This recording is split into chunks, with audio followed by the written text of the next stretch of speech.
Yeah, I went and did it too, didn't I? Damn it. Hello, everybody. Yes, slight technical on the start there, but it's all right. We're back in business. And as we say every week at this time, it is Thursday. It is 9. So it's UK Cowboys time. How we doing, Jamie and Lauren? Yeah, not bad. Looking forward to a nice early kickoff for once. I know. Yeah. Oh, here's something. I went back and checked. It is. I did, Bri. It is a 6 o'clock start for the Dallas Cowboys here in the UK. Every game apart from on Boxing Day. Unless it changes, you know, they like to flex a couple of games, though, don't they? Yeah. As it stands, though, so that's quite nice. Boxing Day game's the rematch against this week's opponent as well, isn't it? Yes, it is. So, and the good thing is, my brother's coming down for Christmas, so I'm getting in another bottle of whiskey, and we're going to stay up drinking, watching it. Try and get a repeat of Thanksgiving where I phone up Jamie and fall asleep to him on the phone. It was a little entertaining. Yeah, I will. This time, though, I will try not to fall asleep on the poker table and wake up with a chicken wing on my face. Or fall asleep on the phone to me. Awful. Yeah. It all goes on, mate. It all goes on, yeah. But yes, it is, of course, season 3, episode 27, 157 in total. It's the pregame show for this weekend's game, which is against our division rival Washington football team. Interesting stat. I thought I'd just check this to you guys. Cowboys, statistically, if they win, there's a 99% chance they win the NFC East. They lose, it goes down to 98. If the Washington football team win, their chances of winning the NFC East goes to 63%. If they lose, it goes down to 3%. Yeah. A lot more on the line for Washington. Yeah, Washington still actually control their destiny to win the division. If they won, obviously they're on a 4-game winning streak at the moment. Mm-hmm. If they were to win out, which is the remaining 5 games, that would guarantee them no matter what we did, that would guarantee them the NFC East. Mm-hmm. And obviously that would then mean that we're looking at a wild card. But yeah, that's not going to happen. Even with it being a divisional game, you know, you can almost guarantee, if nothing else, we split the games. But I think we'll probably do the double. I'm not sure. I mean, the thing is the crazy bit is Washington have got 5 division rivals to finish out the season. We've got 4 because we've got Arizona toward the new year. So there's a lot really for Washington to do. Obviously, the biggest issue is if they split games with Dallas, because they can't afford to do that. They need to win both. For the Cowboys, this is the run, really. They've got to really go for it. Yeah, you know, I mean, they're on 8 wins. What do you reckon, Lorne? 3 wins, get to 11? Yeah, I think 11. Because it's a 17 game. Yeah. 3 wins, and that's 11-6, and yeah, I think that's probably guarantee the division. I think. Yeah, because I mean that means then, just for Washington to win, they'd have to win out. So really, this is the game that really decides how far they're going to go into the playoffs. Of course, there is, you know, a lot more to play for than that. I mean, they could play for a wild card. And as Brian says, you know, Cowboys could be playing for home field advantage in the playoffs too. But let's get into the news and updates, guys, and then we'll crack on with the show.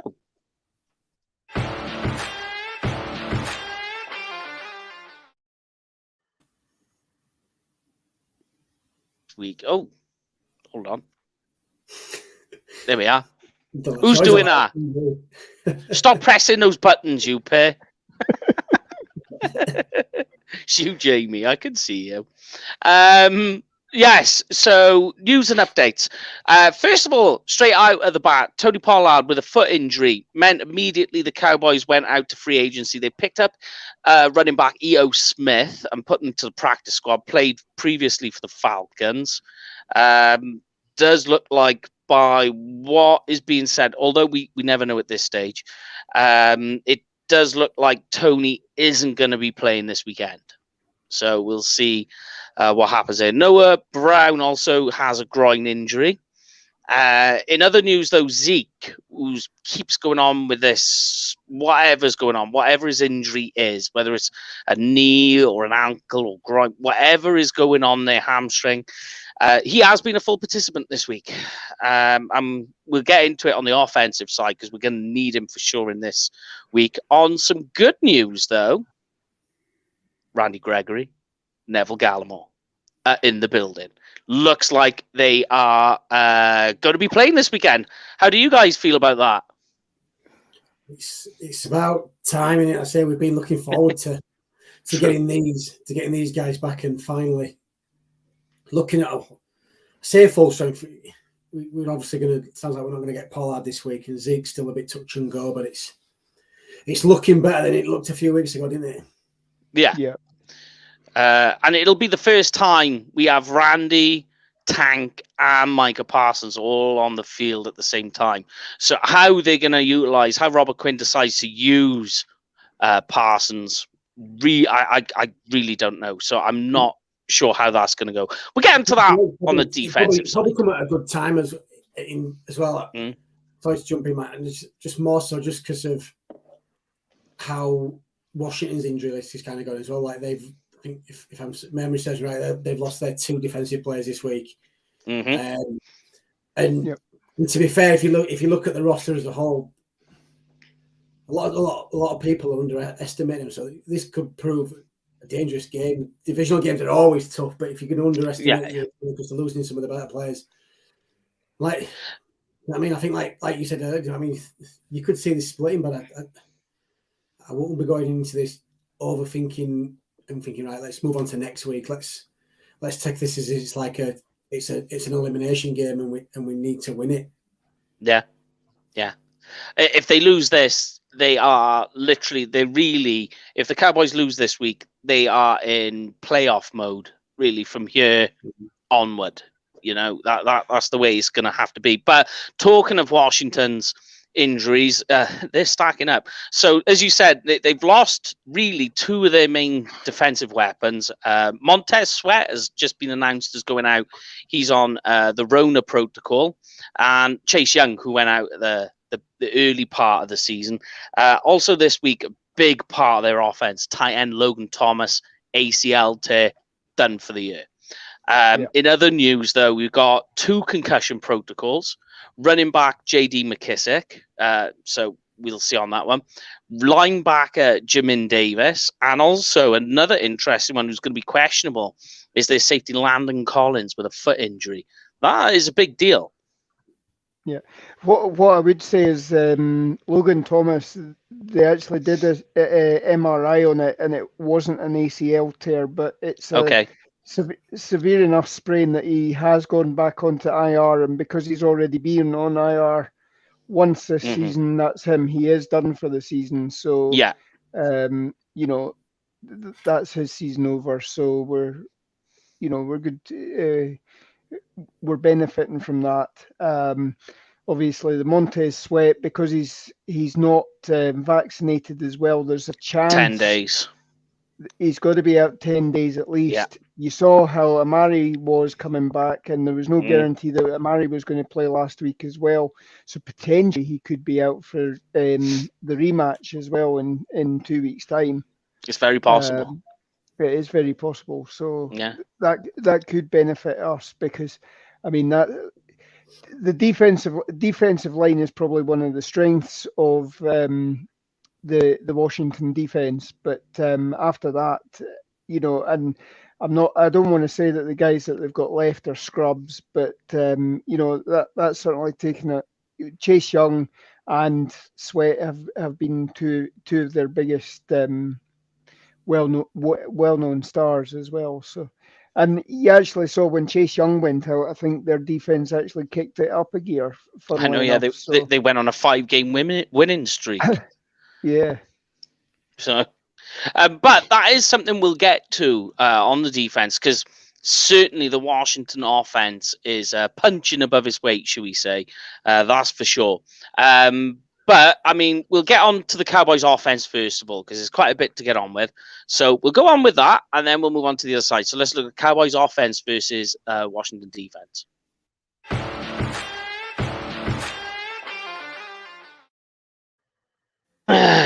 All right, then. First thing I wanted to know, guys, that statistically, if you want to put it this way, the Cowboys have never beaten the Washington football team. That's true. Mm-hmm. So, I mean, last year was last year and all of that. We know, well, I mean, Christ, we were talking about it on Year Enough, what last year was like. Bit of a toughie, but that was last year. I want to ask you guys, I've got mine, tell us you guys as well at home. On offense, what's your key matchup? What's your key player in order for the Cowboys to get victory this weekend?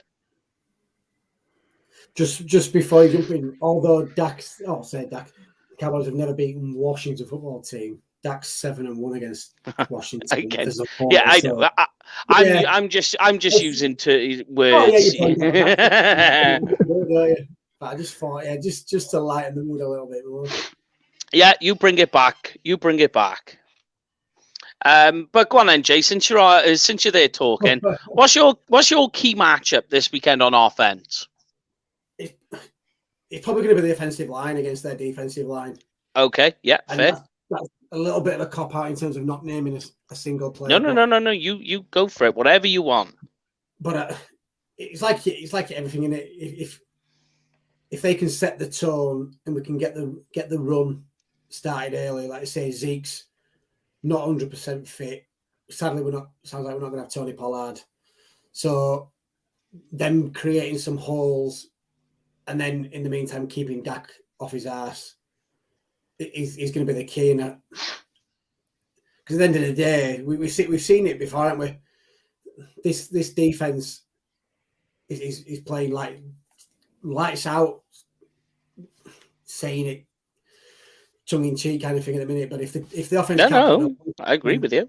If the offense can't put no points on the board, then does it really matter if we're sacking the QB and getting interceptions, because it's going to go to waste. So yeah, the offensive line's the key for me today. Sunday. All right. What about you, Lon? Yeah, I think I'll narrow it down. I think obviously whoever's playing left guard, obviously they're going up against Deron Payne and Jonathan Allen. Yeah.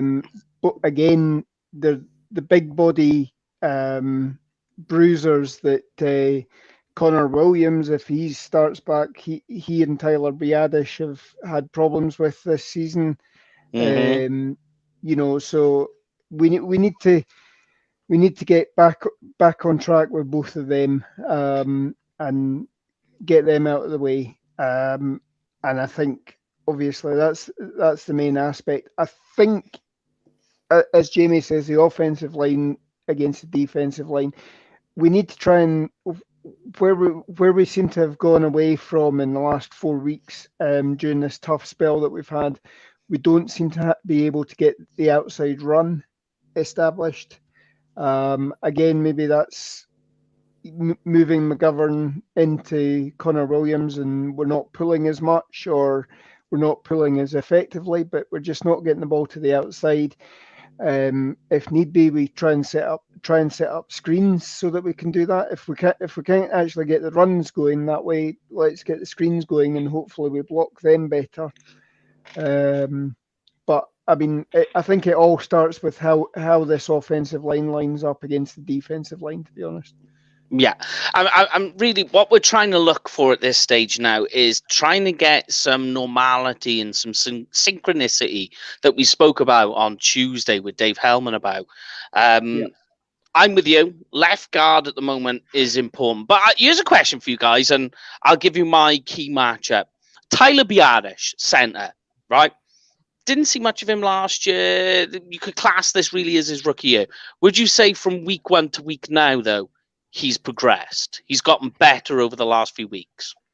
Oh, I think he has. I mean, his snaps are getting as damn near close to perfect as possible. You haven't had any wild snaps that you had at key moments in the game. You're not hearing whether it was again when they made the change with Connor Williams, that you're not hearing Tyler Biadish's name coming up for penalties, other than again, I think he's had at least two offside or false start penalties this year. So how the hell the centre false starts, I don't know. But you're not seeing those sort of penalties. I think he is getting better. Obviously, this is, as you say, this is probably, if you put all of his games together, this is the end of his rookie season now. Yeah. We're now looking at him being a proper first-year player in terms of being blooded on the field.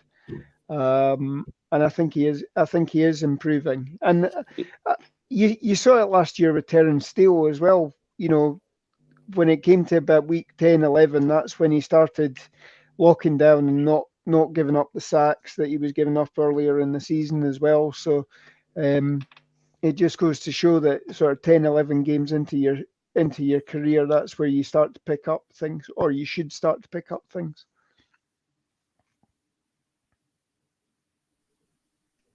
Oh, Mike, you still there? I'm back. The wind's blowing that internet cable round again. Oh no. Yeah, but here's mine then, right? Obviously, we know the offense runs through Dak. We know that. He has a bad game, it all falls apart. We know this. With the Saints, we were quite lucky. Managed to get through that with Dak having, I'm not going to say it was kind of a bad game, but it was not his usual game. For me, it's all about CeeDee Lamb this game. More specifically, CeeDee Lamb from the slot. So, reason I'm going with that, Washington football team on 15 yards or more from the slot, they rank 29th, right? He loves a good stat, does Mike, doesn't he? I like to dig deep. I like to dig deep. From the slot, in total yards, they rank 30th. So the slot is a bad place for them to go. But here's some interesting ones as well. And it encapsulates really what's going on from the slot. In third down percentage on defense, they rank last. That 50% of third down conversions they're allowing, which is just crazy. And the Cowboys, where they struggle is in third down at the moment, which is weird to say because they weren't at the start of the season. But here's a good one that I always like to say. The best way to convert on third down is convert on first and second downs. Yeah. And this is a game where the running game is going to struggle because they actually rank, I think, third, which is what the Saints were when we played them in run defense, which is why I was saying earlier, it's very important with Zeke that we can get him healthy, get him running, because really he's going to be that bell cow. And to win this game and sustain those drives, because their third down efficiency on defense for Washington is so bad, they need to get that running game going. So it's going to be very tricky. But in points allowed, points per game, they rank 24th. So they are leaking on defense, which is kind of like you can explain some of it because like they're so bad at defending against the pass. It seems to be that they're putting all their eggs in one basket and trying to defend against the run. I don't know what you guys make of it. I'll come back to that now. Agree with you on left guard, Lorne. Very important what they decide to do there. But I'll ask you guys both, what corner are you going with for this week? I would like to see us bring back Connor Williams, to be honest. I think you can handle, we seem to be moving the ball better when he was there. We were able to back from some of his costly penalties. I think maybe Dak feels a bit more settled with Connor Williams as well. Surprisingly enough, I don't know, but I'd stick with the 3-year starter, to be honest. But as Dave Hellman says, that's essentially, coaches might not do that because they've made a change midway through the season, and any change that they do that isn't injury related makes it look like they're second guessing themselves. Yeah. It's tricky with what you decide to do there, but here's my kind of cop-out answer to that is there's only one person really you need to go and ask Dak. Go and ask Dak, who do you prefer in front of you at left guard? What do you feel more comfortable with? And whatever that answer is, that's what you go with. Yep. Yeah, I could be wrong here, but do you think they're just patching it up till a certain someone's back, and with how Steele's playing at right tackle? Kind of, I know we touched on it at the start of the season, didn't we, that when Lyle Collins does eventually come back, they're going to have a problem of, do they stick with Terrence Steele because of how good he's playing? But because we're still so uncertain at left guard, do you not upset that right side and say, look, we tried, but we know Lyle Collins can play there. Yeah, he's going to take a couple of weeks to get up to speed, but it's the playoffs, and it's the playoffs. You can't really go through the playoffs, try to patch it up week in, week out, and rotating. And so, yeah, now is probably the time to kind of, like you say, stick with maybe Connor Williams just to get him some more game time a little bit more. And when games where there's a lot on the line now, isn't there? If we piss it up and we don't win, then we're backs against the wall. If we win, we're one game closer to sealing the division and sealing a playoff spot. So, do we do it that way? Yeah. Just maybe. The ironic part in all of this is that the one piece that would be really nice to have in this game would be Blake Jarwin. Yeah. He would be fantastic to have in this game. But I think a player who is being overlooked for this game is Dalton Schultz, because their lineup on defense is particularly bad. And we were just talking about CeeDee Lamb from the slot. That ties in with Dalton Schultz as well. And if you can get him released, especially on some 12-man packages, I reckon that could be another way that they decide to go down this, and it will work out quite well. Really depending on how Washington decide to change up what they're doing throughout the game is really how I deploy that. The only other part I was looking at on offense was it was more to tie in with the special teams, which we'll talk about after the defense. But you guys got any other points you want to add about the Cowboys defense versus, the Cowboys offense versus the Washington defense before we move on?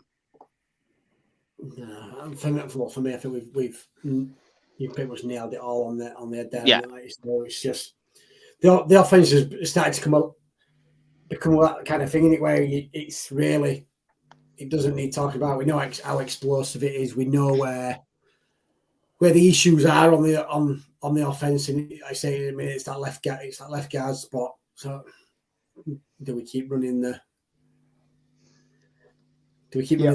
cheese down the hill at the same thing over and over and over until it's fixed, or do we just say, right, yeah, there we go, let's move on and talk about the defense, because that's a lot more better. But no, I mean, like, because Benny made the comment about Dak is going to need to step up. Oh yeah, for me, the thing that really needs to step up is in total, it's the run game. So from the offensive line, because at the moment the offensive line in terms of the running game just don't seem to be as physical as they used to be. I don't know why. I don't know if it's perhaps fatigue or injury. Maybe these last 10 days will help recoup, reinvigorate, re-energize them. A lot of reason there. And because the running game, as we know, the running game is all about aggression and physicality, you know, where pass protection is a bit more of a dance. I think like they just seem to be losing that, and that's why you're seeing the fallback on that with Zeke struggling. And Helmer made a good point on Tuesday that our wide receivers are knowing that we're struggling in the running game. So their route stems, they're trying to get through them a bit quicker and trying to get through things a bit quicker to try and help Dak out.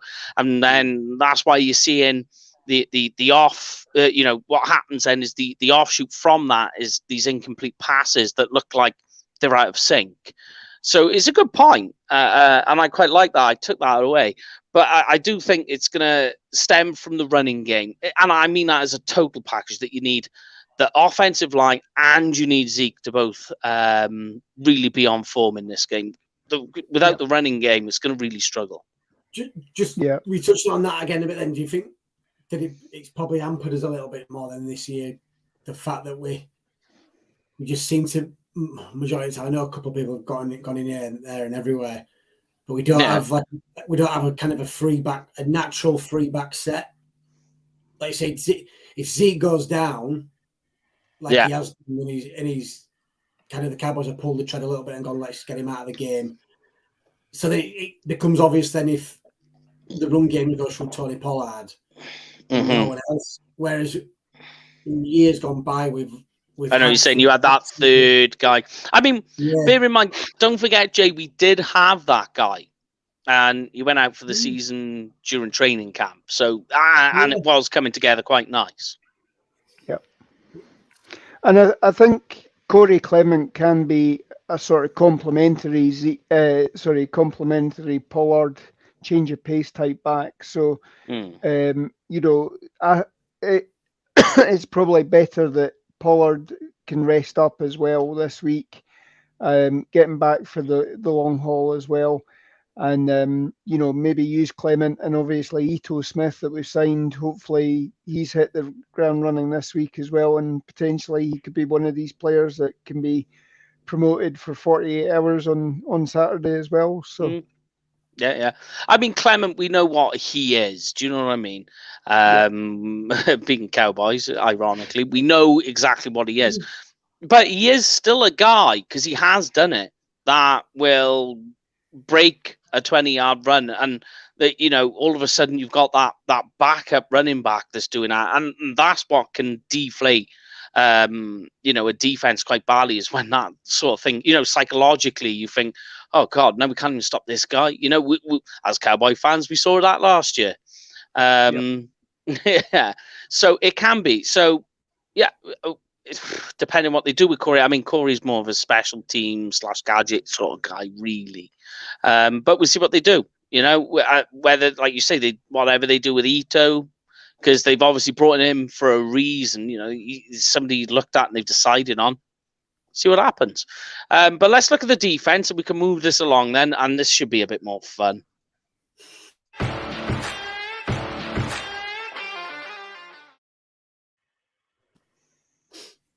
Rightio. Right, I'm going to start off with the negative, right, guys? And we'll all have the same answer here. And I'll ask you the question.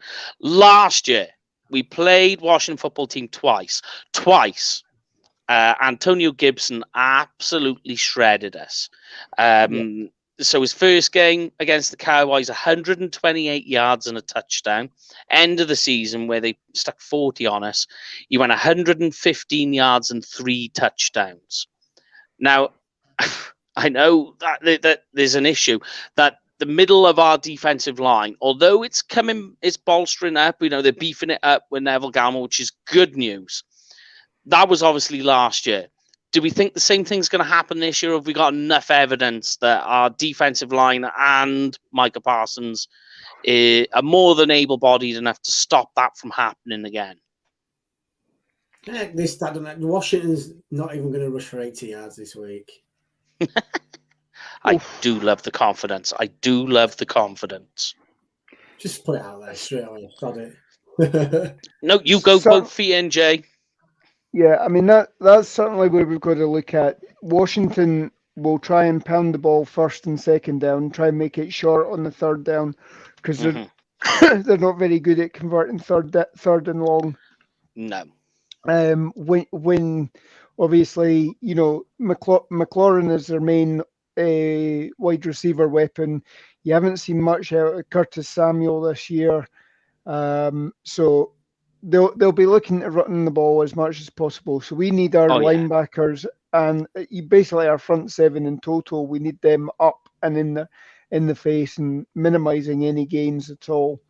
I think obviously generally this year our run defense has been good. Yes, we've had instances where obviously we were talking about talking about Taysom Hill. Yeah. But again, I think that will be what Dan Quinn is actually going to focus on this week, is get them into third and long, and then that allows him to play his cover 3 defense, and that'll be the keys to the game for us, I think. And I like the point you make there, the cover 3. And that's Dan Quinn's bread and butter. And this is a perfect game to go down that road, because it's going to have to be. Don't put your defenders in man coverage. That's not going to work. And you were talking about Terry McLaurin.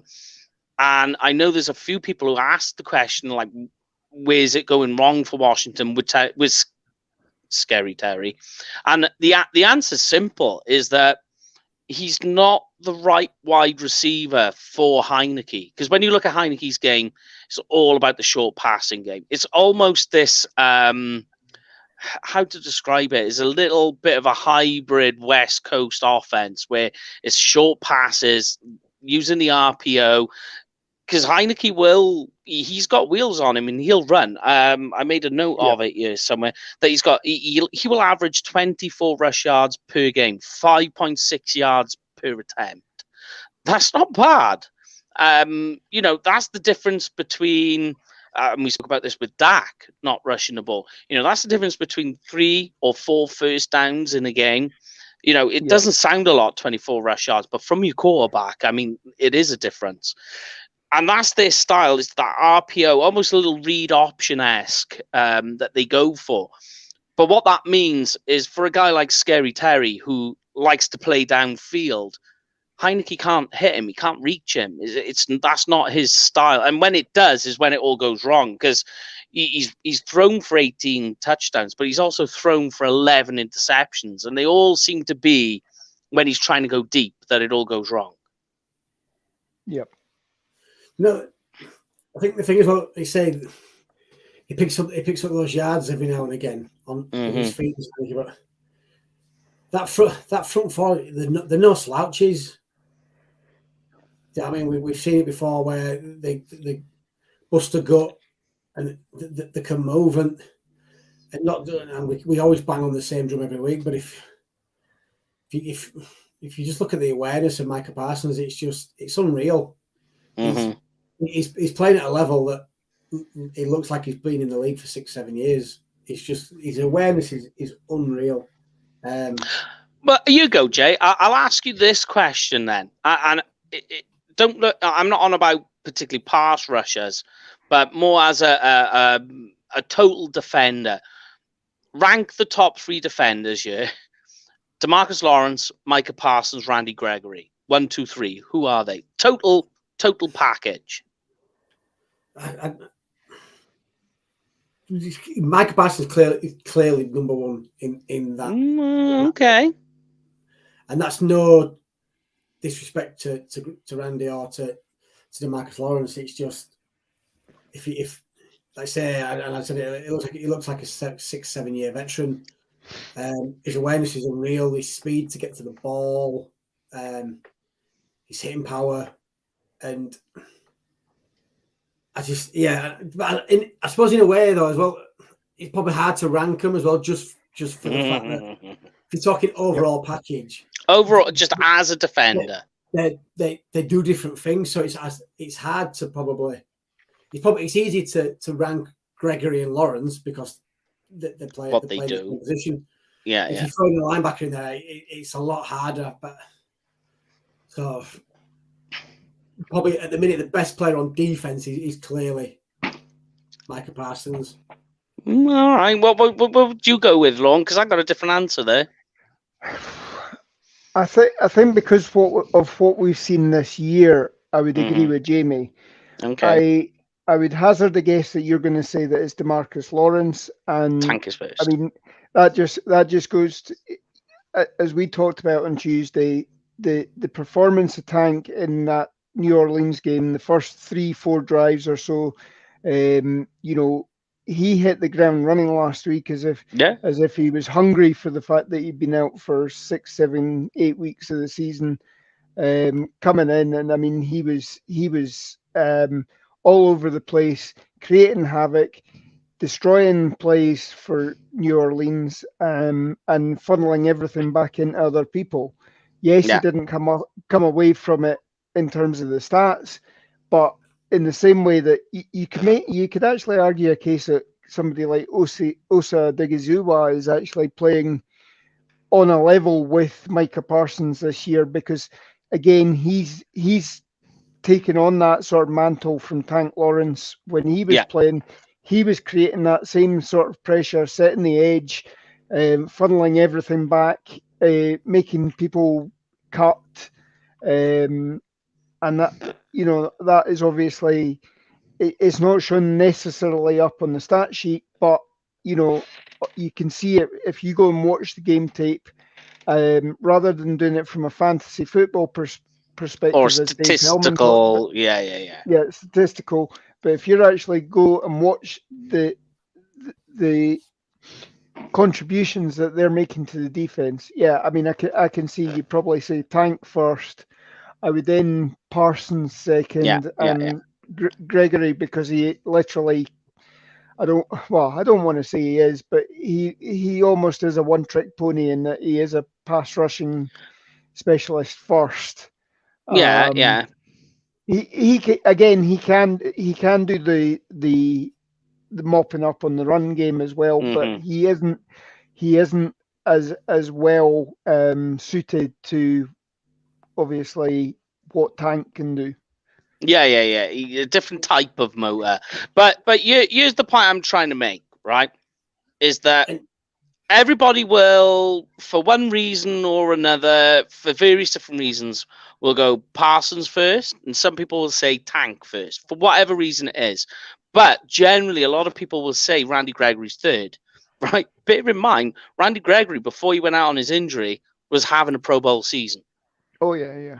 And that's the point I'm trying to make, is that people are all going, oh, okay, I can do it this way, I can do that. A lot of people, even in the chat, have gone, no, I wouldn't. I've got Parsons because of age, or D-Law because of injuries, whatever. Nobody said Randy Gregory. And that guy was having a Pro Bowl season. At one point, he was leading the league in sacks. See, this is probably another reason why it's hard to rank him, like you say, because he was having such a good season. He's gone out injured, and like Big Will says, we haven't seen enough of D-Law this year, so which is fair. It's hard to rank him, and so if you go in based on who's performed more over the season, it's hands down, it's Micah Parsons, isn't it? And the only one that could even be close to challenging him for it is you've not even mentioned his name, and that's Trayvon Diggs. Well, I mean, we'll move to the defensive backs in a moment, but here's another crazy thing that's going to add to the flavor of all of this. Their O-line is middle packing, and they've allowed 24 sacks, which is 11th in the league. So you're getting these defensive pieces back. Bear in mind, they've got a guard who's questionable to play as well, that came up on the injury report. Haven't had the days yet. Obviously, we'll post that up when it comes up. Usually we're asleep when it comes up, so we post it the next day. But it is crazy that you're getting all these pieces back. This is the first time we're going to have Tank, Gregory, and Parsons all together. And I don't know how Quinn is going to be utilized. I can give you it because I'm actually believe it or not, and I'll hate this, I'm actually on the Washington site, and Oh, they've posted it. So nice. Schweitzer, their guard, is Yeah. actually has not participated again today. Again, okay. That was that Yeah. was who I was on about. So interesting. Go on. Landon Collins was limited. He didn't practice yesterday. Okay.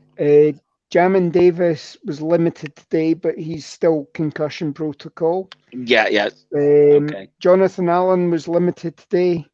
Oh, no way. Jordan Kunizik, the linebacker, he didn't participate today. Tyler Larson, the center, is limited. Okay. Curtis Samuel's limited. Brandon Scherf is limited. And Ricky Seals-Jones is limited as well. And they've all been limited this week. So because RSJ really is going to be the guy that was going to replace obviously Logan Thomas, who's out. If RSJ's out for this game, then I mean, Curse has got a very easy day ahead of him, really. If that happens, you what? Sorry. Does it not surprise you a little bit? On the only reason I say that is that they've recently lost another top one of their defensive players. So then the last thing you want to be doing this late into the week. I mean, if they lose Allen, they've got nothing. They got nothing on the defensive. If Allen's out, I mean, that's just made whichever corner's in there has just made their day a bit easier. You wrap them in cotton wool for the rest of the week, don't you? Say, right, look, we go what we've got. You've had enough naps on defense, but yeah, just when you're reading the names out, it just still pisses me off a little bit that Jamin Davis is on that roster. Yeah, I know. Yeah, I really, really liked him. Really explosive.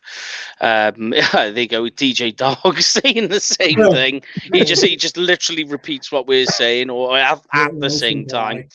But funnily enough, you talked about Curtis Samuel, because here's a guy.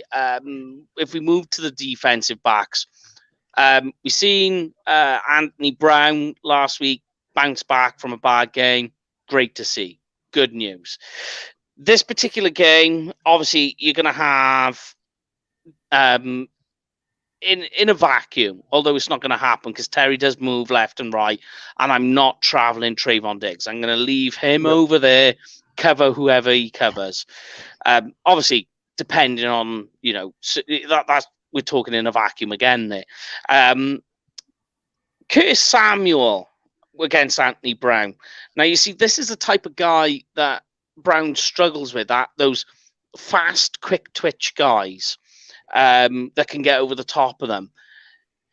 So Curtis Samuel, very good against our defensive backs, but ironically, going back to what we were saying with Taylor, with Heineke, with that West Coast style offense, he likes to play that short passing game.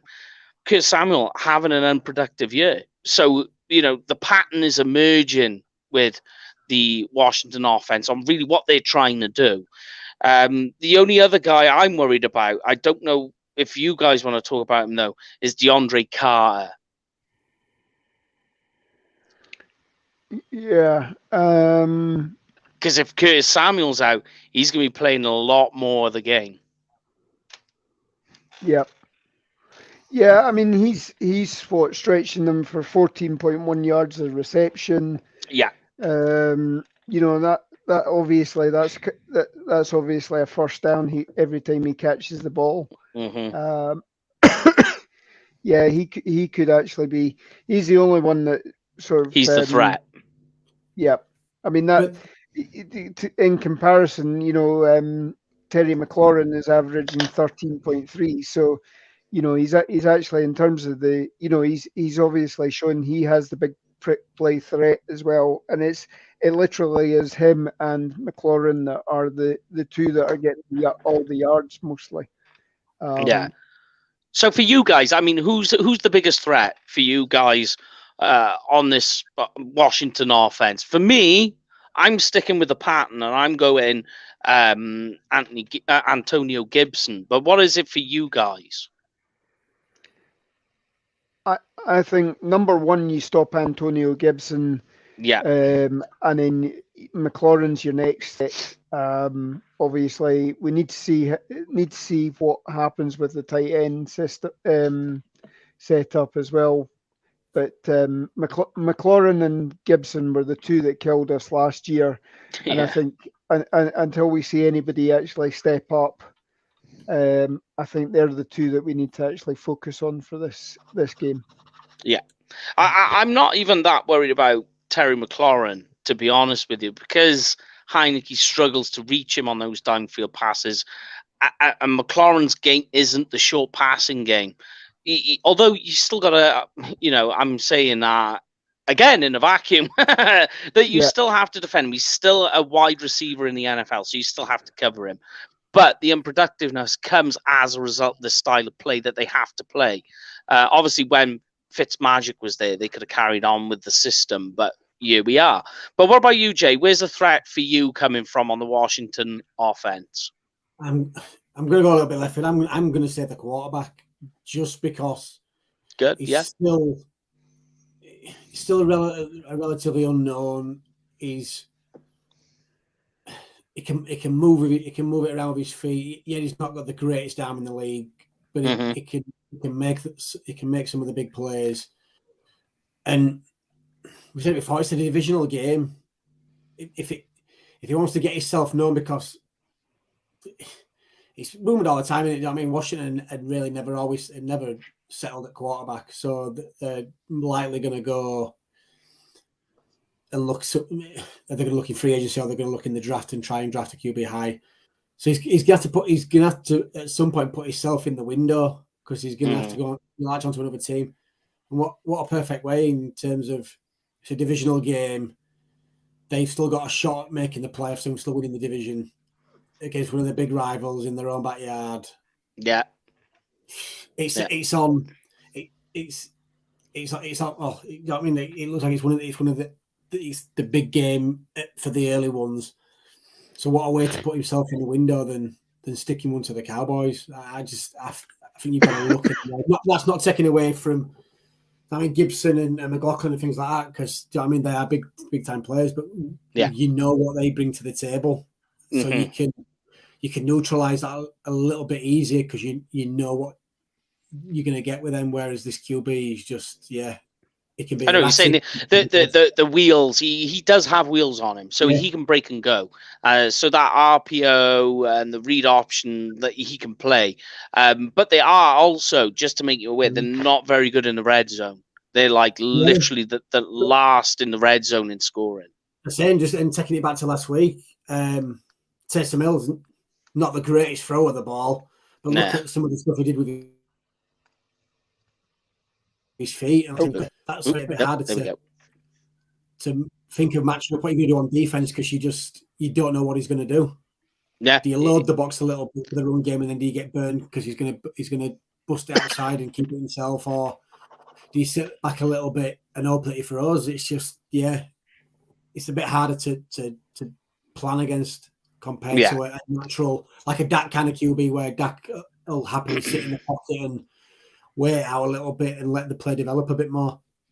And Big Wheel, he mentioned in one of the comments about Leighton Vander Esch, and where because the Washington football team is a team that plays the run to support the pass. That's their style. It tries to bring you in.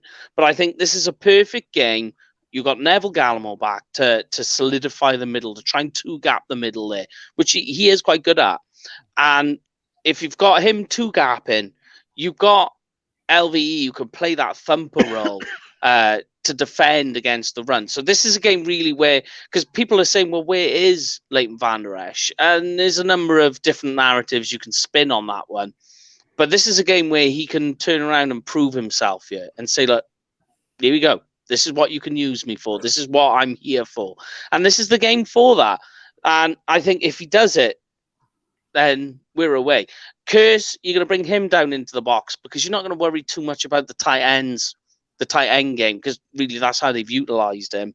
So that's going to be where it all comes down from. The only other place I wanted to go to, and I talked about special teams a little bit earlier, I'm going to let you guys in on this one. I'm giving a lot of love right now for Brian Anger, our punter.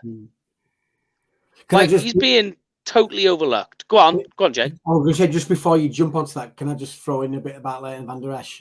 Yeah, go on, go for it. And you know I love you, Mike, but yes, I just don't agree with that comment. I just think... Go on, then. He's been in the league long enough now.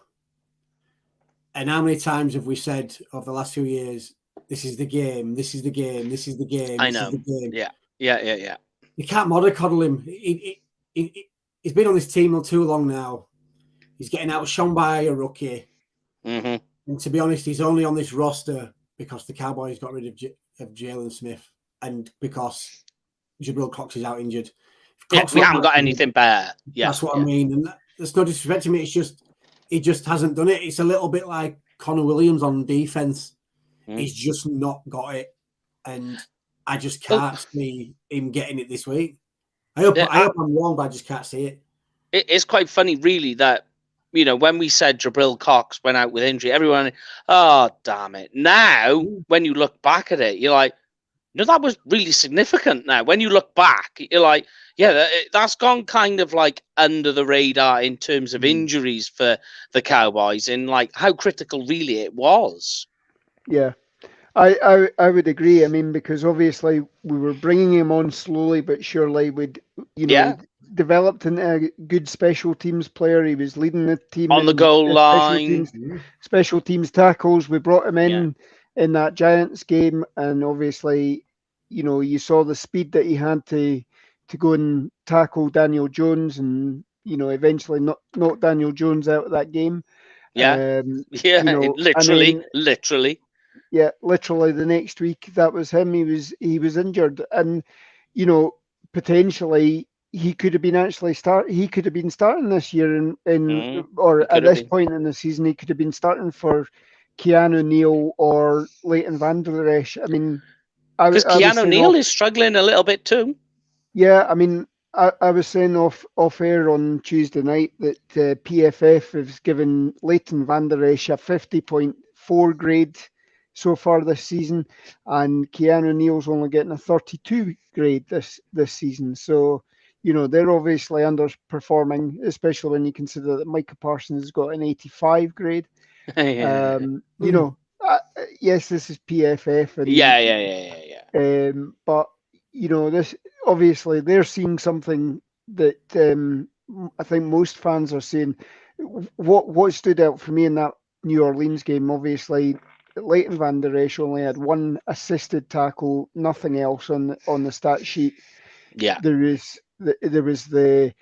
he whiffed on an interception on that first drive as well. That might have played to our benefit because obviously it didn't stop Taysom Hill throwing the ball up there, and obviously we came away with 4 picks. The rest of that, if he got picked off in that first drive, perhaps you might have seen Sean Payton go with a leaf out of Bill Belichick's playbook and run the ball a hell of a lot more. And obviously we couldn't stop Taysom Hill as a runner on Thursday night. But yeah, our linebackers have been very suspect this year, outside of Micah Parsons. The issue for me with both Neal and LVE, we already know what LVE was like. That he's a guy that won't take on blocks. I think it goes back to Boise, and that's how they play their game with their entire defense. Really, is they don't take on blocks; they try and shed them. And you see that with Leighton, that he won't do it. And with Keanu Neal, I think he's just, because bear in mind, he was a safety prior to this. So he's a little bit light for the linebacker position. So he doesn't take on blocks. So the issue that you have with them pair is that if they're not making the tackles and they're not taking on blocks, what is it that you're doing then? That's the issue. I think, though, that in some part, it's also quite it's quite hard to scrutinize them both because of how good Parsons is playing. That Parsons is playing really the role of 3 linebackers that it makes the other pair look bad. You know, the margins are so far apart, it makes them look even worse. It was kind of like when we had a discussion before about Jalen Smith, that, you know, he looks slow. Well, is it that he's slow, or is it just that everyone else was playing faster? Which means that you're slow. But, you know, I'm not getting into that discussion again. We've been down that road, and we spent many an hour talking over that. LVE should have already come into this season with a chip on his shoulder because the Cowboys turned down the 5th-year option. So that tells you what they think about him. Do you know what I mean? The fact that they didn't do doubts there, but he should be coming in and saying, "Well, do you know what? I'm going to prove you wrong." And he's just not done it, and it's proving that the Cowboys made the right decision and not taking the 5th-year option. And it's probably going to prove right that the Cowboys, unless he lowers as a low wage demand this year, the Cowboys will prove right not to bring him back next year. I think they do. They'll have to bring him back because otherwise, you know. Oh, he's gone. Oh, he's gone. He's coming back. Look at this. I'm back. Yeah. That damn storm. Yeah, if you're not bringing LVE back, imagine what that linebacker room's going to look like, especially if you don't end up signing Randy Gregory on back, because you'd have to put Micah Parsons in as a pass rusher. So who are you playing as linebacker? You'd have gotten literally no one there. And the crazy part is some people will turn around and say, we might have to use a 1st-round pick on a linebacker. So then when you think about it, the last 4 years, think how many 1st-round picks they've spent at linebacker. Yeah. True, but then also look at we hit the nail on the head. Luckily this year, we cock slipping where he did. I know people say agents for a reason, but look at we made some shrewd pickups this year, and I'm sure we'll do that next year.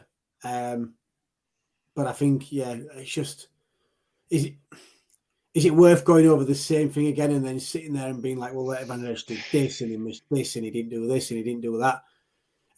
Is it just he knows the system a bit, but if you don't know if he knows the system and he can't play it, then you might as well just cut ties and bring someone in like you say, like a rookie or an undrafted free agent or someone who's trying to latch onto a team that's trying to get his name out there. That's going to probably give you 20-25% more effort than Leighton Van Der Esch is giving you at a minute. Yeah, it's a tricky one because I think you do have to keep LVE purely because you've got nobody in that room otherwise. What would you pay him though?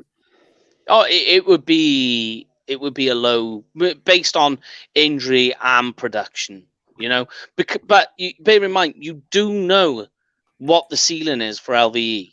You've seen it in his rookie year. Yep, that's his ceiling, which is huge. I think if he's going to go anywhere, if he is going to leave, I could see him lining up in silver and black next year, going back to Marinelli. Seems to be where they all go. It is, yeah. And I mean, that's because obviously they flourished under his system. Yeah. Last year, obviously, was a shit show with Nolan. And he's not... Dan Quinn's scheme is probably closer to Nolan's scheme in some respects. And maybe isn't suited to LVE's style of play. So maybe it is better that he goes off somewhere at the Raiders, but and goes back to the original coaching staff. All right then. But as I say, we were leading to something which was Brian Anger as the punter. Because it was something I wanted to bring up, that he's being an unsung hero right now. That we talk about Calvin Joseph, by the way.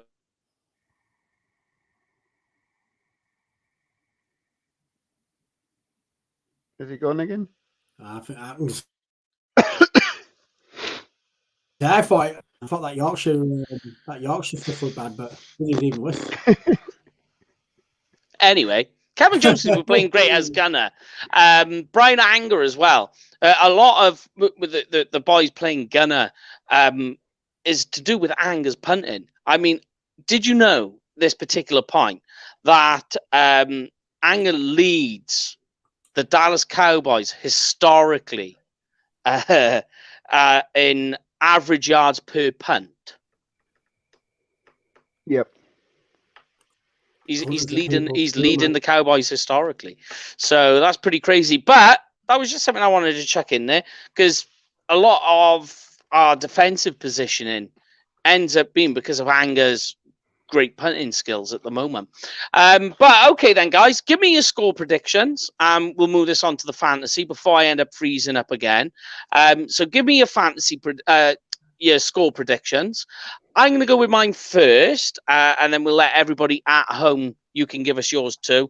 I'm going Cowboy because of the recent, and if it stays this way as it is at the moment with the Washington football team's roster, the way it's looking, I'm going to go Cowboys 31, Washington football team 10.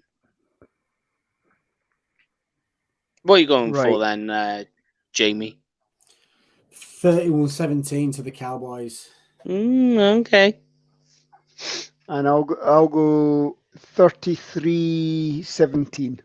Oh, okay. Great, Scott. I like it. All right, then. And we've got some more. Ooh, Wheeler's giving it a really close game. And I could see it being that sort of game too, with the way the offense has been recently.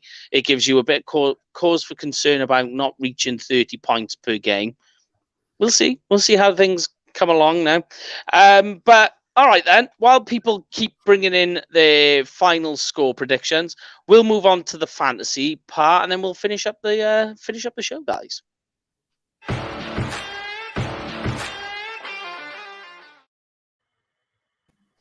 All right, so this is really, really easy. It's a little bit that we do at the end. It's the fantasy lounge. So all it is a game of under or over. So if you think the fantasy score that we're giving you is more, then it's boy oh boy. If it's less, it's oh boy. Easy as that. So I will let Lorne go first. Dak, 20 fantasy points. Boy oh boy or oh boy? Right, I'm going to go boy oh boy this week. We need him to come back in big style. I'd like to see him take on board all this criticism of him not getting the yard or not being willing to run. I want to see him be prudent with it, though. That I don't want to see him put himself on the line unless it's required. But I mean, I think we need a good game out of him. So all right, couple of touchdown passes. Couple of 100 yards, and I don't think he needs to stretch it to 300 yard plus. Hopefully the running game sets up as well for him. All right then, Jamie. What points did you say again? Sorry, 20.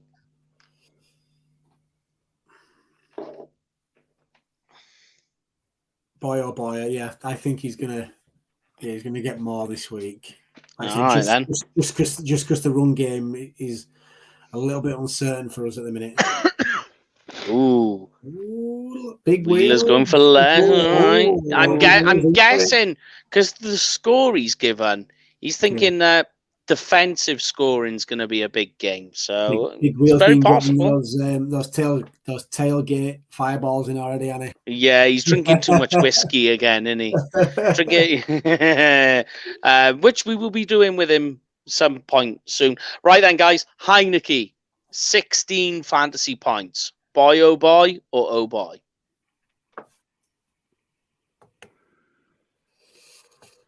I'll push on that. I think that's probably about right for him. Yeah. Thank God you said that, Long, because I was going to say a little bit high, but I'll go with. It's gonna totter around 16. You guys think, yeah? Yeah. Radio. All right then, Zeke. Especially if there's at least one Diggs pick, maybe even an Anthony Brown one, and I still maintain that at some point we're going to see Micah Parsons get a pick this season. It's the only thing he's missing on that resume. Yep. And then write him in for Canton. Just give him his jacket while he's playing. All right then, Zeke, 14 fantasy points. Oh boy. Yeah. I'd see again a couple of touchdowns, and that covers it. But they're third against the run, the Washington defense. We'll stick with old boy, I think. All right then. Here we go then. Antonio Gibson, 14 fantasy points, exactly the same. This is a little more trickier to try and dissect. I'm gonna say it's probably about right. You're on a push. I'm going with the scoreline that I went for as well. So can't say he's going to blitz it to death, can I? Okay.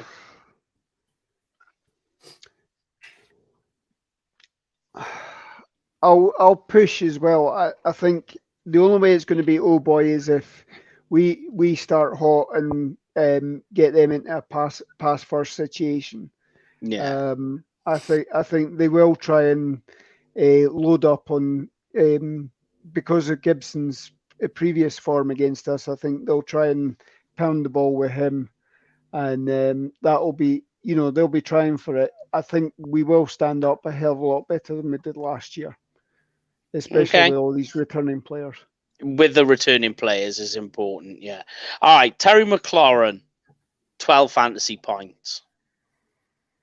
Yeah. I think I'm going to say, oh boy, just for the fact that, again, the scoring that I've gone, and we've got the other one taking quite a few points, so you've got to even itself out somewhere, hasn't it? Yeah, he's just struggling as well at the moment, I've got him on a fantasy team, and he's on the bench most of the time because he's boom or bust, basically. Yeah. So it's hard to judge with Terry McLaurin. All right then, CD Lamb, 14 fantasy points. Because I've said Dak's going to have a good game, I think CD will as well. So it's got to come from somewhere. Yeah. I definitely am. For me, CD Lamb's having over 100 yards this game. I'm pretty sure that Dak's probably had the receivers out to the Dak yard over the long weekend, and stress the importance of being on the same page. Yeah, Lamb really is set for like a massive game. Yeah, use him from the slot, keep Gallup on the outside, switch Coop and Lamb about depending on the defensive alignment, and you can have a field day from that slot. Yep. All right then. Amari Cooper then, 13 fantasy points. Bear in mind, Coop has now had 10 days to recover. Boy, oh boy. Let's go with it. Yeah, let's go boy, oh boy as well. So Lamb and Cooper are going to be having a big day, yeah? You don't think Schultz is going to be... You think, why are we thinking with Schultz? More red zone? Short dink and dunk passes? Yeah, I think it's what they say now, especially now we've got our, should we say, Three Stooges back off. Mm-hmm. I mean, so a lot of the ball that they would have got is going to go to Gallup. Okay. All right, then. Last one, then, is the last guy. We spoke about him a bit earlier. He's the fast guy who's really going to be taking the second wide receiver role. DeAndre Carr, 8 fantasy points. I'm going to go boy or boy as well. I think you'll get a little bit more. I'm going more than 8 with him. It's just a bit suspect as that point. Yeah. Especially when you think it's 1 point per reception. If he gets 5 receptions, you know what I mean? Yep. I think that, with the way that their injury list is stacking up as well, if they're not exactly. going to have a hell of a lot in the way of tight ends, they'll be trying to at least use bunch formation wide receivers. Mm-hmm. Yeah. And get as many on the field as possible. And DeAndre's that type of wide receiver that the Cowboys defensive backs been struggling with all season. That short, he's fast, he's quick off the mark. They're the guys that we seem to be struggling with. And to answer that, yes, he's back in the building. He's on rest and recoup. He can barely talk at the moment. He sounds like he's got a cheese grater in his throat. So there was a lovely there was a lovely bit on Instagram where he was reunited with Arnie last night as well. And we were talking about. I was talking to Paul about Arnie, funnily enough. Yeah. So happy days. Rules in it, screwing everybody over. But guys, that is of course it for this week. We will be back over the weekend, and we will certainly be here on Sunday. And of course, you'll catch us on Twitter for the play-by-play, whoever's doing it. We haven't decided yet. But we will pay the bills as well while we're here. If you're going to a game this year, make sure you book it with Cowboys Experience. Even if you're going next year, they got game day tickets, tailgate parties, stadium tours, and everything in between. Obviously, if you do use them, make sure you tell them UK Cowboys sent you, because what happens, guys? You get free stuff. And it's as simple as that. I think sorry, Mike, just jumping, just a quick one. You go, girlfriend. Just to remind everybody, if they haven't seen on Twitter and Facebook, the Super Bowl party is booked. It is done. It is dusted. Mike is typical. He's planning some crazy shit throughout, but we're off up to Lorne's backyard. We're off up to Glasgow, so get yourselves up and join us. I think at the minute we're at 20 at the minute already, so it's going to be a Cowboys takeover. So let's rip the shit out of Glasgow. All the details are all over our social media, Twitter. Big Wheel saying he might fly over. I definitely think you should do that, pal. If you do that, I'll get the cigars in. I will get the. I've already said to Jamie, I'll get the cigars in. If Lloyd's coming over, we definitely got to get the cigars in. See, like it's like fishing, but instead of putting a worm on the end, you put a cigar, and you can just reel Lloyd over with it. With Andy, it's a shame. Obviously, he's working, but keep your eyes out, because now, we say everything's starting to open back up. We'll look at doing some meetups for just some games, normal games. So there's stuff in plan, so we can make sure we can get stuff. It's always tricky. Yeah, it's been tricky, as well as like a lot of us didn't make it over for the international game because, again, there's so many issues with trying to organise a meetup and a party with the way things are at the moment. But we will get there. We'll get there. Make sure you got travel insurance so that you could at least claim back if the way things are going, unfortunately. Yeah. We'll save that for the Rona podcast, guys. But that is it for us this week. We will talk to you over the weekend, guys. So stay safe and let's go watch another Cowboys win. Take us out, guys. Thanks for tuning in again, everybody. Stay safe. Have a good rest of the week and see you all Sunday. Let's go, Cowboys. Yeah, let's have a good week, guys. Thanks for listening to our dulcet tones. And Cowboys Nation, I hope your team win.